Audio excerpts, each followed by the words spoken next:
జిల్లా సమీక్ష సమావేశంలో జరిగినటువంటి సంఘటన జిల్లా సమీక్ష సమావేశంలో జరిగినటువంటి సంఘటన అమానుషం.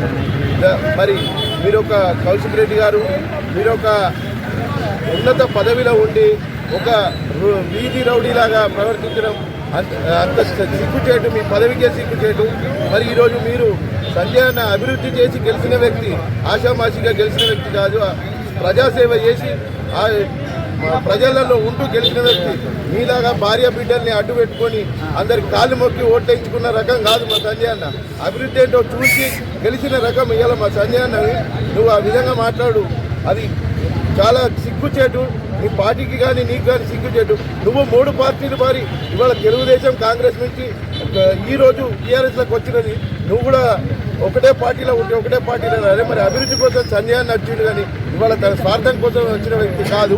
మరి అట్లాంటి వ్యక్తిని నువ్వు అమానుషంగా చేసి ఆ విధంగా మాట్లాడడం, అవమానపరచడం కరెక్ట్ కాదు.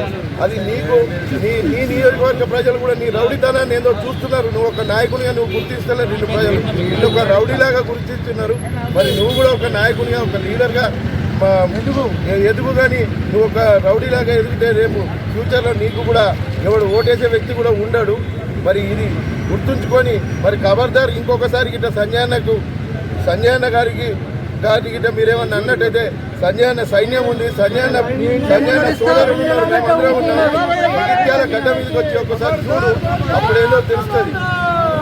సభ్యులు సంజయ్ కుమార్ గారి మీద వాడి కౌశిక్ రెడ్డి చేసిన దాడిని జగిత్యాల ప్రజలందరూ ఏకకంఠంతో ఖండిస్తూ బిడ్డలను అడ్డం పెట్టుకొని ఎన్నికల్లో గెలిచి ఇవాళ ఒక నీతి నిజాయితీగా ప్రజలకు సేవ చేస్తూ ఆయన ఎమ్మెల్యే గెలిస్తే నీకు అడిగే హక్కు నీకు ఎక్కడ తరడు? నువ్వు ఎన్ని పార్టీలు మారినావు? నీకు అధికారం ఎక్కడ తరడు? ఎవడు అడగడానికి? ఈరోజు మీరే బ్లాక్మెయిల్ చేశారు కదా, మీరు బ్లాక్మెయిల్ చేసి ప్రభుత్వాన్ని అడగొడతా అంటే అప్పుడు రేవంత్ రెడ్డి ప్రభుత్వాన్ని నిలబెడదాము, రేపు మళ్ళీ ఎన్నికలు వస్తే ప్రజల సొమ్ము దుర్వినియోగం అవుతాయని ఈ అభివృద్ధి కొరకు సంజయ్ కుమార్ గారు రేవంత్ రెడ్డికి మద్దతు ప్రకటించింది. దానికి నువ్వు ఈరోజు నీకు అలవాటు అయిపోయింది. మొన్న కూడా సీతక్క మీద కూడా అప్లై చేసినావు, దగ్గరకు వచ్చింది తొందరలోనే నీకు భర్త పట్టే పని దగ్గరకు వచ్చింది. దగ్గర చేస్తాం.